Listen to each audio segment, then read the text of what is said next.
Hey guys, Anthony here, Bibles and Barbells. It is Friday, January 8th, 2021.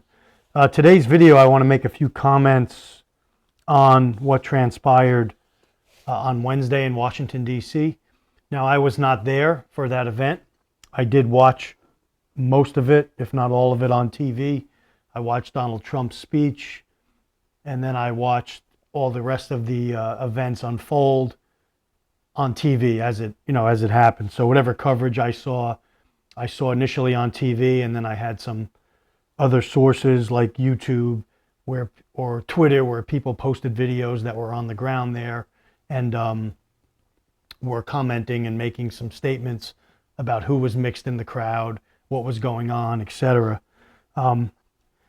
So I titled this video "Coup Attempt" with a question mark. Coup attempt? Question mark. We have leaders like Nancy Pelosi, Chuck Schumer, and others, and to be fair, on both sides of the aisle, the rhinos as well, have been calling this a coup attempt. Trump supporters, conservatives, giving us a black eye, painting it with a broad brush stroke and wiping everyone out, and now making us, in effect, the criminals here. When we know that corrupt politicians, corrupt media, corrupt actors in the police and the FBI and other three-letter agencies are in fact the real enemy, and then also their cohorts in China, Russia, wherever else in the world that they come from, the United Nations, etc. So they're labeling this a coup attempt. And so what my question is, if those hundreds of thousands of people that attended that rally, now I know from the Charlotte area, many buses were chartered by church groups and what have you that took people out there to hear the speech, to voice their displeasure on the results of the election. They're making their voices heard that they think there was shenanigans taking place from the elections, from the voting. And that is our right to go and redress the government. Our First Amendment right. We can go there. We can redress the government. We can make our voices heard. And that's what was planned. And that's what was, in effect, done. Now, what took place leading up to and going into the Capitol building, a lot of stuff I saw, and people, you have access to it as well. There's videos of police, Capitol Police, I think they were, letting people in, just opening the gates and letting the floodgates open. Now, there is going to be 500,000 people coming to the grounds or that area. You mean to tell me you don't bring in extra people, you don't bring in extra security, you don't put up some type of extra fencing to keep the layers back? You just put up some wooden barricades with a couple of rent-a-cops there, trying to keep back hundreds of thousands of people? Come on, guys. This is it just doesn't add up in my book. This is what I see. This is what I believe. And please, in the comments section, make your voices heard. Get a dialogue going. Let me know what you think, because I'm letting you know what I think here. And I've never been ashamed to do that on my YouTube channel. And this is going back to beginning of 2009, since I had this channel. And again, I know I've been censored. I know I always hit the YouTube, what are they, when you make a statement and you can't, you don't get the views, or your video gets shunned on YouTube. I'm sure I hit that on almost every one of my videos. But again, my videos, again, like I said, are for me. They're a timeline for me. They're a way for me to go back and look at history of what happened and what I said and what was going on at the time. Now, the lady that, Ashley Babbitt, I think her name is, she's the Army Air Force veteran, I believe, that did 4 tours in the military. I don't know much about her. I did see a video that kind of broke down the shooting on that. To me, even that doesn't add up. Okay, and I'm going to tell you why. If you watch the video of that is going around there showing where the gun was pointed, how she jumped up, how she fell backwards, how she didn't hit her head, again, anything's possible, but also with that, make believe is possible also. We know the deep state works with Hollywood. They work with crisis actors. We saw that in other shootings in and around this country over the years.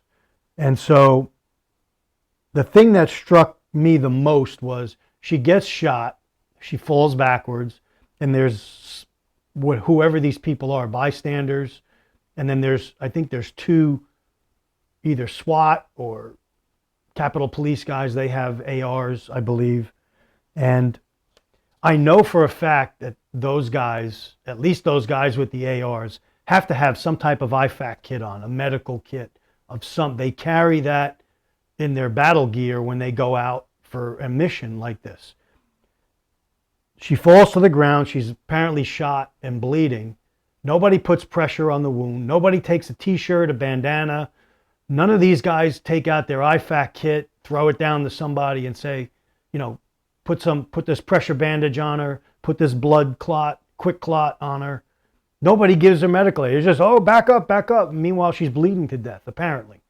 So it just doesn't make sense to me. That doesn't add up to me. Now, I could be wrong.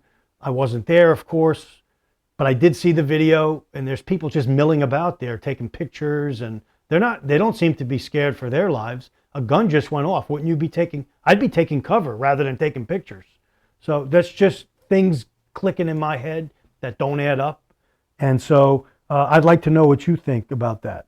Nobody around there pulled their bandana off, their scarf, their t-shirt, a rag out of their pocket, something, and because that's what I would have done if I was there. I would have put pressure on the wound, tried to resuscitate her, whatever I had to do, and whatever I had at my disposal to do that with, I would have used. So that doesn't add up. So let me back up. So on Tuesday the 5th, January 5th, 2021, and I told you this in other videos, I have like a chat group with family members and people that we go back and forth on all kinds of things, political events, just like rag chew type stuff, prepping. I'm always giving my 2 cents, and so we had this going on, and then on Tuesday night about 6:24 p.m. and I'm pulling the times off my phone text messaging list. A picture was sent to me of people that were already in D.C. and there was pictures circulating of all these crowds at the National Mall, which were in the many thousands. And I'm just going to write down. I'm just going to read my responses to what I'm explaining to you. Came over my text with this chat group that I belong to. So I said at 6:29 p.m. on Tuesday, communists already released into the crowd. So my belief was that there were some type of subversives already in the crowds on Tuesday when the people were gathering, and then many more came during the night and into the next day, into Wednesday. At 6:53 p.m., I say the following. I think there will be some surprises, meaning on Wednesday. They will be dressed up as Trump supporters. Okay? To take the country back, it has to be everyone, everywhere marching together and resisting. And what I was saying there was not just in D.C., but all over, state capitals, on the local level, wherever it is, we have to make our voices heard, march together, redress the government, both on the local level and work the way up. So that's what I was saying in that text. The Great Reset is coming no matter who is in office. I said, this Great Reset that these globalists have planned, the Klaus Schwabs of the world, that they have planned is going to happen whether Trump stays in office or Biden gets in. That's what I was trying to say to the chat group. and this, again, is my belief. America is finished. And when I say America is finished, I mean America in its old form, if you will, the republic, if you will, is finished in my estimation. They have fundamentally changed America for the worse. Again, my belief. And I'm expressing it to them. I hope patriots can start fighting back, but I think too much damage has been done already. When I say fighting back, I meant marching and making our voices heard and making the government know that, hey, there's 80 million plus people that have disagreement or displeasure on what you're doing to run this country, okay? But I said I think too much damage was done already. I say the economy is in total collapse, and I think most of you will agree with me that it is in total collapse. Each week, we have between 700,000 and 900,000 on unemployment since the beginning of March. And so 30, 40 million people unemployed, people on food lines, food shortages coming, food supplies in a free fall, I said, and I end up that 6:53 p.m. Text message with will not be easy. That's what I said. So then another picture is sent to me by the group with a picture of the Capitol building. I think it might have been an artist rendering all the people surrounding the Capitol building and a big black cloud over the Capitol. So like, in other words, like storm clouds gathering over the Capitol. So at 7:07 p.m. on Tuesday, I say, great. I said, we need to close the place down, and these people need to be outside of politicians' homes, like Antifa does, making their voices heard. So you see how Antifa goes to, the mayor's home, or even while the mayor's eating dinner, that just happened in, I believe, in Portland. The mayor was eating dinner, and Antifa shows up at the restaurant. So my thing is, you do the same they do. I'm not saying go to their houses and burn them down like they do, but go to their houses. 10,000 people outside of a politician's home is going to get some. It's going to get some coverage and make a point heard. So I said that's what needs to be done. They need to go right to their houses and let our voices be heard. Corrupt politicians need to be recalled and removed. Now, there's a process. If a politician is shown to subvert the Constitution, to be an enemy of the state, there's a process to recall that said politician. So I'm saying to them in my response, that's what needs to happen. Until that happens, nothing will change, I say. So now we're fast forward to Wednesday, the 6th, at 2:38 p.m. A photo is sent to me it was a photo of a tweet that was sent to me by the group, by one person in the group. The West Virginia state capitol was somebody was flying the American flag upside down, which signifies a nation in distress. So at 2:43 p.m. on Wednesday, I say, stay ready, which I say all the time on my channel since the beginning. They, quote, enemies of liberty, close quote, will start a Reichstag fire and blame patriots. This is what I tell the group at 2:43 p.m. Stay ready. The enemies of liberty will start a Reichstag fire and blame patriots. You can count on it, I said. And what happened inside the Capitol? What's happening now with the reverberations from that and the fuel that added and that gave enemies of liberty the power to say what they're saying now? It's exactly what I said, a Reichstag fire. Just like Nero burned Rome. Nero burned Rome. What did he do? He blamed the Christians. Watch the movie Paul the Apostle. Watch that movie and you'll see Christians being torched in the streets, like where the phrase Roman candles came in. Christians being fed to the in the arena.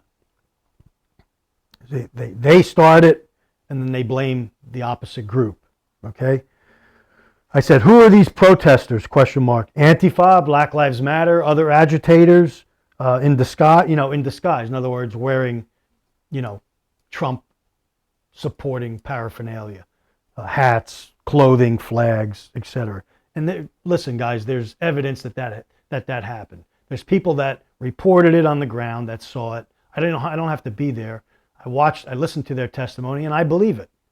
I believe that the people that initially broke into that Capitol building, I'm not saying conservative or Trump supporters were not in there, but I'm saying the plan was to get subversives in there, get it going, let them in. Police were on board with it. People inside were on board with it. I believe even many of the politicians, maybe the upper level politicians, knew what was going to go down. It was an operation, okay? It was a planned operation. I said, don't believe what the media tells you. If Trump supporters storm the Capitol, no one could have stopped it. What do I mean by that? If 400,000 or let's say 100,000 people, all Trump supporters, unarmed, but decided to storm that Capitol building and rush inside and do whatever they were going to do, make their voices heard, who was going to stop it? You don't have enough police. Nobody was there yet. No National Guard was there. There's no army there.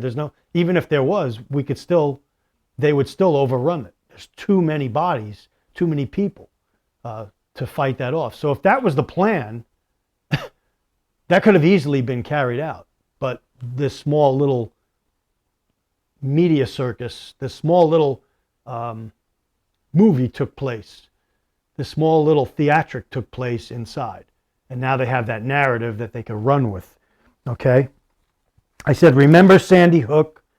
And you guys that have remembered Sandy Hook, the shooting there, all of the crisis actors that were, there's videos that you can watch on YouTube of all those crisis actors that were identified playing their various roles during that thing. And also the Vegas shooting. Where's all the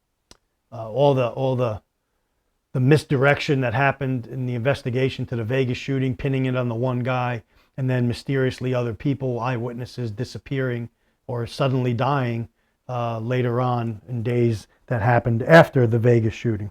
So then when it went down, I sent vids of, so then it goes down, then the actual storming of the Capitol takes place. So I say this before it happened, and I start sending them pictures or videos of some eyewitnesses on the ground saying, hey, wait a minute, and they're on my channel. Now you can go back and watch them. They're people in the crowd agitating that are really not with us. They're not part of the Trump supporters. They're causing trouble. And so there's eyewitnesses on the ground. Whether that comes out more and more down the road from now, let's see. And then at 5:27 p.m., one of the people in the group, our chat group, sends me back a text that says, you were right, Ant. You were right, Ant.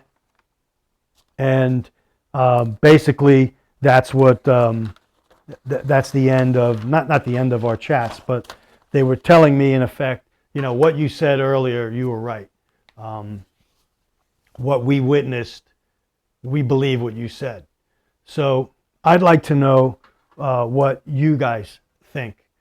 Tell me what you think went on, what was behind it, what the outcome's going to be, because the outcome from this is not going to be good. You're having them, Trump finally concedes that he's going to give up the ship without a fight anymore, fighting or speaking out against the voter fraud and whatever else took place. But now you have the left saying, no, that's not enough. We want you out, like now. We want you arrested. We want you impeached. We want Mike Pence to start articles of impeachment.